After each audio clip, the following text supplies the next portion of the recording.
Olá, caros alunos. É um prazer reencontrá-los. Vamos falar mais um pouquinho a respeito de questões que foram alvo dos questionamentos todos que foram trazidos nos últimos exames de ordem. Em particular, hoje, vamos falar de uma prova de 2010, a segunda que foi apresentada naquele ano, e que trata de um assunto bastante interessante, que é alvo das observações e das preocupações do legislador penal, especificamente na parte especial, já no título 2, quando se trata dos crimes contra o patrimônio. Vamos lá, a questão é a seguinte. Paula Rita convenceu sua mãe adotiva, Maria Aparecida, de 50 anos de idade, a lhe outorgar um instrumento de mandato para movimentar sua conta bancária, ao argumento de que poderia ajudá-la a efetuar pagamento de contas, pequenos saques, pegar talões de cheques, etc., evitando assim que a mesma tivesse que se deslocar para o banco no dia a dia. De posse da referida procuração, Paula Rita compareceu à agência bancária onde Maria Aparecida possuía conta e sacou todo o valor que a mesma possuía em aplicações financeiras, no total de R$150 mil, apropriando-se do dinheiro antes pertencente à sua mãe. Muito bem, senhores, mas precisamos aqui, de fato, perceber qual tenha sido o crime praticado por Paula Rita. Foi alvo de vários tipos de trabalhos doutrinários a questão que se ocupava em apontar as diferenças sutis que existem entre os tipos penais que estão previstos lá a partir do artigo 155 e que vão até o artigo 183 da parte especial do Código Penal. E três grandes grupos foram colocados pelos doutrinadores que, espelhados ainda nos ensinamentos dos romanos, adotaram três palavrinhas que foram ditas e escritas ainda em latim. O último autor, salvo engano, que tenha falado a respeito do assunto foi o saudoso Magalhães Noronha. E ele falava acerca da concretatio, da traditio e da ablatio. A concretatio, senhores, embora possa parecer de forma distinta a algum outro tipo de indicativo, tem diretamente relação com a conduta daquele que subtrai, que pega para si determinado valor que esteja na posse de outra pessoa. Poderíamos, então, encaixar aí a ação praticada por alguém que furta e por alguém que rouba. Temos ainda a questão vinculada à traditio. Na traditio, ocorre, de fato, a tradição. A pessoa faz com que o bem seja transmitido de uma pessoa a outra, usando para isso da violência, da grave ameaça ou simplesmente iludindo a boa-fé alheia. Podemos, então, encaixar aí os crimes de extorsão, extorsão mediante sequestro e estelionato. E, por último, a questão da ablatio, que mesmo sugere o comportamento de alguém que esteja abraçando determinado objeto, tornando-se o seu dono, sem que, de fato, isso se verifique na origem.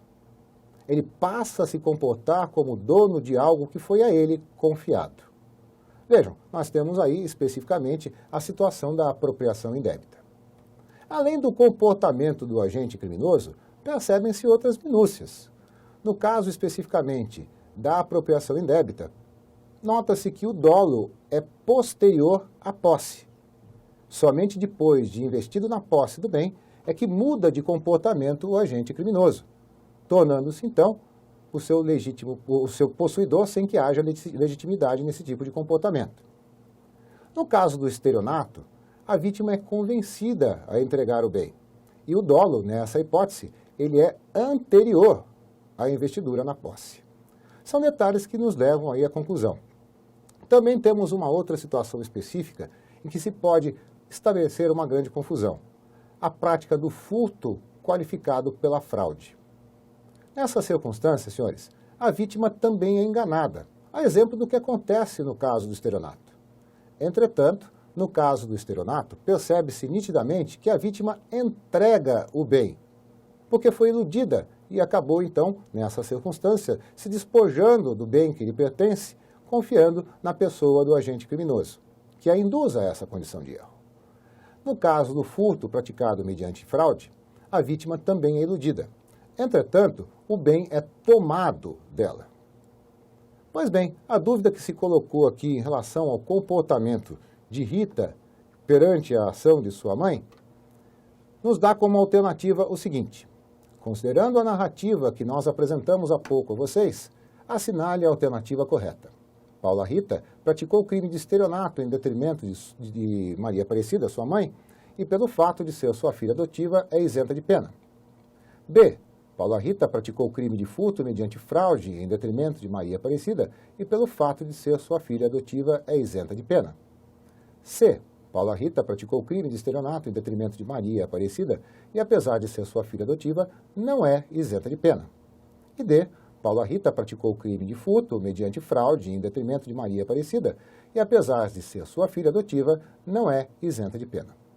Senhores, percebe-se nitidamente que Maria Aparecida foi induzida ao erro. E, nessa circunstância, acabou entregando o objeto que serviria para Paula Rita obter a vantagem ilícita. Nós estamos, então, diante de uma situação de estelionato. Muito bem. O que resta agora a discutir é saber como se pode praticar a ação, o ato jurisdicional, impondo ou não a sanção ao agente. Nessa hipótese, Paula Rita será ou não punida. A partir do artigo 181 do Código Penal, a parte especial do Código Penal, nós temos especificamente as causas de isenção. No 181, as causas de isenção absoluta, no 182, as causas de isenção relativa. Vejamos. É isento de pena quem comete qualquer dos crimes previstos neste capítulo em prejuízo de ascendente ou descendente, seja o parentesco legítimo ou ilegítimo, seja civil ou natural. Muito bem, senhores. Fica evidente que, nessa circunstância, estamos diante de uma situação de isenção absoluta, aquela prevista no artigo 181. E, por essa razão, Paula Rita não será punida em razão do que fez. O fato de não ser punida não significa que sua conduta não é criminosa. Entretanto, a conduta típica, antijurídica e culpável não será punível em razão do que se prevê ali. Como já dizia Nelson Hungria, para ser criminosa a ação, basta que o fato seja típico, antijurídico e culpável, ainda que não seja punível, em razão dessas causas especiais de isenção. Muito bem, senhores. Agradeço a atenção de todos. Esse é o assunto e o tema a ser considerado que mereceu a nossa atenção. Obrigado, até a próxima.